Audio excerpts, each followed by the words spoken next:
আমেরিকার museum of natural হিস্ট্রিতে সম্প্রতি এক ব্যতিক্রমী প্রদর্শনী শুরু হয়েছে। নাম impact, the end of the age of dinosaurs.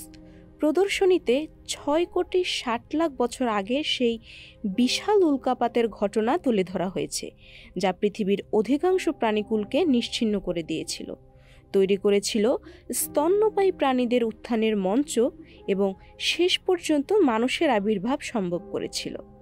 এই প্রদর্শনীতে বিভিন্ন জীবাশ্ম এবং বাস্তবসম্মত মডেল দেখানো হবে। 66 million years ago, a giant Mount এভারেস্টের সমান একটি বিশাল উল্কা পৃথিবীকে চিরতরে বদলে দিয়েছিল। পৃথিবীর প্রায় 75% প্রজাতির সঙ্গে বিলুপ্ত হয়ে গিয়েছিল ডাইনোসর এবং সমুদ্রে বসবাসকারী বিশাল সরীসৃপ। to be seen again, but that actually that was a creative.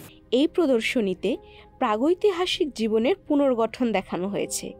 এর মধ্যে রয়েছে একটি 18 ফুট লম্বা ট্রাইসেরাটপস, একটি 27 ফুট লম্বা মোসাসার এবং একটি 15 ফুট লম্বা প্রাচীন স্তন্যপায়ী প্রাণীর মডেল। এখানে একটি প্যানোরামিক ভিডিওতে উল্কাপাতের মুহূর্তটি পুনরায় তৈরি করা হয়েছে।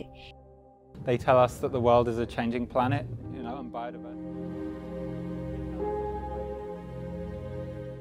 ডাইনোসরগুলো দেখতে দুর্দান্ত এবং আমি মনে করি তারা আমাদের অনুপ্রাণিত করে। পৃথিবী একটি পরিবর্তনশীল গ্রহ এবং জীব বৈচিত্র্য প্রতিনিয়ত বদলে যাচ্ছে, এটাই তাদের বার্তা। অনেকে বলে পাখিরা ডাইনোসরের প্রজাতি, তবে সব ডাইনোসর বিলুপ্ত হয়ে গেছে। তারা বাস্তব প্রাণী, They're real animals, they're not দানবের মতো mythical কাল্পনিক creatures নয়। like dragons or monsters, and it's remarkable. দর্শনার্থীরা দেখতে পাবেন কিভাবে সেই বিপর্যয়ের পর জীবন আবার ফিরে এসেছিল, ছোট বড় প্রাণীতে কিভাবে পৃথিবী আবার ভরে উঠেছিল।